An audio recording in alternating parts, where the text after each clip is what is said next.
Up with KREM begins now. Good morning. Welcome to Up with KREM. It is 6 o'clock now. Happy Tuesday morning. I'm Nicole Hernandez. We got to get right to our meteorologist, Thomas Patrick, because, man, Thomas, it was hot yesterday. And the one thing I really noticed was how dry it was. Is it particularly dry this week? Actually, it's just kind of average humidity, I would say. But the heat definitely is ramping up. I have a bit of a theory. Hear me out here.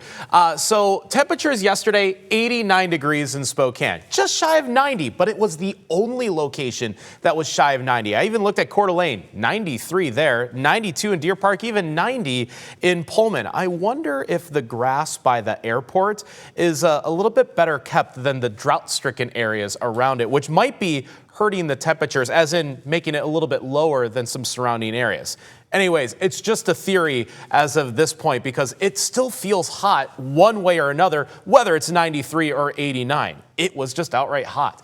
And it's going to be even hotter for today. So while we enjoy a more comfortable morning here, 50s and 60s to get us started, it'll be mid-90s this afternoon. That's whether it's 92 at the low end or possibly 96 at the high end. So within that range, it's going to be hot all throughout the inland Northwest today.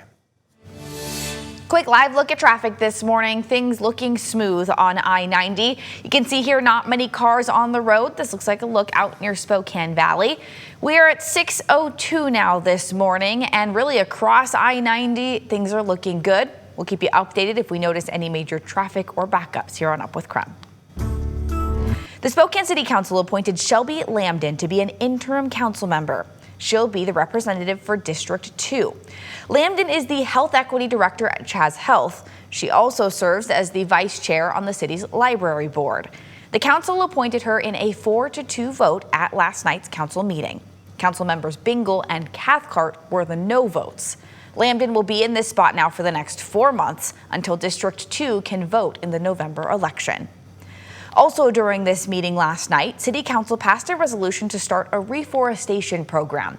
It's a 1-year pilot to help people living in downtown Spokane have the resources to plant more trees. I think that it'll make downtown much more enjoyable to live there for folks who do live there. And so all that being said, this is the culmination of a lot of work, and I'm excited that we're here. I hope we learn a lot of good things, and the next planting season is soon, and so getting this passed today means that going into the fall planting season, hopefully we see some real results. Parks and Recreation's urban forestry team will be in charge of this program, and any money they spend will come from the Tree Equity Spokane grant. Last night, City Council also approved a multi-million-dollar wrongful death settlement for the family of Robert Bradley, who police shot and killed. KREM 2's Connor McAvoy has more. Prepare to vote. With that 4-2 vote, the Spokane City Council signed off on a nearly $3.7 million wrongful death lawsuit filed by the family of Robert Bradley. Spokane Police, let me see both your hands. That suit stems from this incident nearly 3 years ago, captured on police body camera when officers shot and killed Bradley. Officers can be heard yelling at Bradley to show his hands before opening fire. They said they thought he was reaching for a weapon when they fired.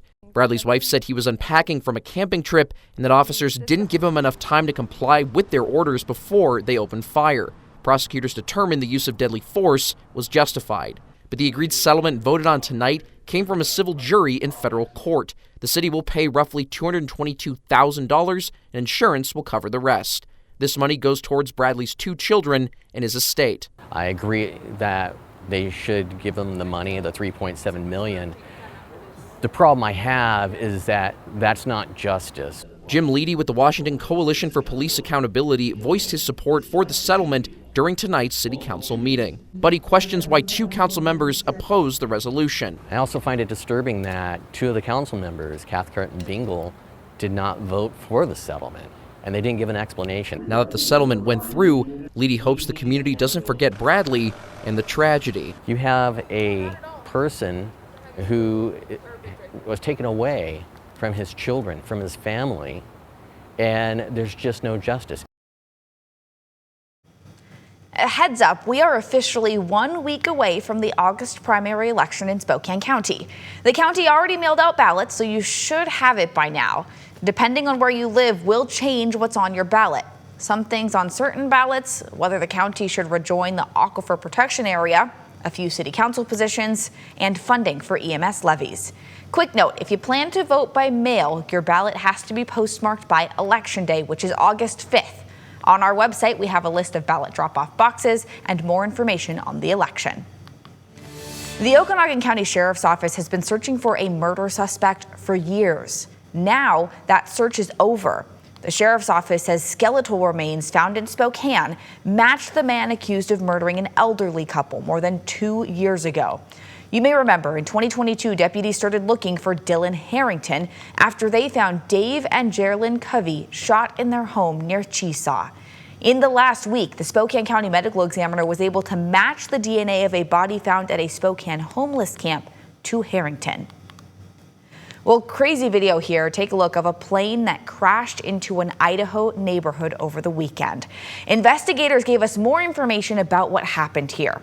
Now, 3 people died in this crash. The plane was only in the air for about 2 miles before it crashed into a vacant building in a neighborhood near the Nampa airport. Nobody was hurt on the ground, and investigators now are working to figure out what caused the crash. The time is 6:06. Let's take another look at our weather forecast. For this morning, still comfortable outside and on these hottest days of the summer season. When you got to do anything outdoor, whether it's some early morning exercise, walking the dog, or a bit of some gardening or housework, these are the hours that you're going to want to take care of that. And I know it's still 6 a.m., but when temperatures are in the 60s and 50s, this is when you want to do anything outdoors, because the high temperatures today, mid-90s. If you're doing it then, you're going to be sweating easily by this afternoon. Like Thomas mentioned, we are hot this week, but we're not quite hot enough to warrant cooling centers from the city of Spokane. The city opens cooling centers when we have temperatures of 95 degrees or hotter for 2 or more days. We're right on the edge of meeting that threshold, so we will keep you updated if the city decides to open them. And whether we meet that 95-degree point or not in the next several days, it's hot either way, especially in certain neighborhoods. So KREM 2's Brandon T. Jones is live right now. And Brandon, you have some ways we can stay cooler over the next few days, right?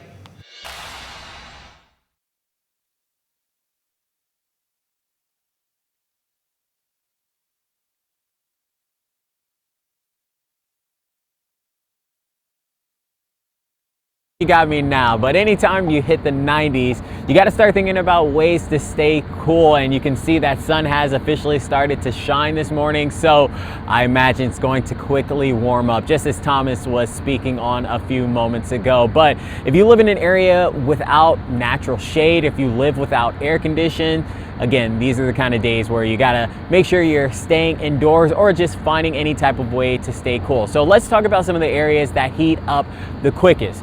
One of those areas right here, right? Kendall Yards, downtown Spokane, areas that have a lot of buildings and less natural shade.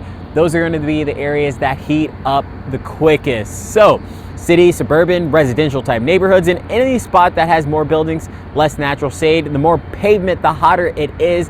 That may sound obvious, of course, but it's referred to as an urban heat island. And if you live in that kind of environment, it's just a reminder to limit your sun intake, maybe seek out some cool ways to beat the heat. On those 90-degree days, remember to pull back your curtains and keep the cool air in.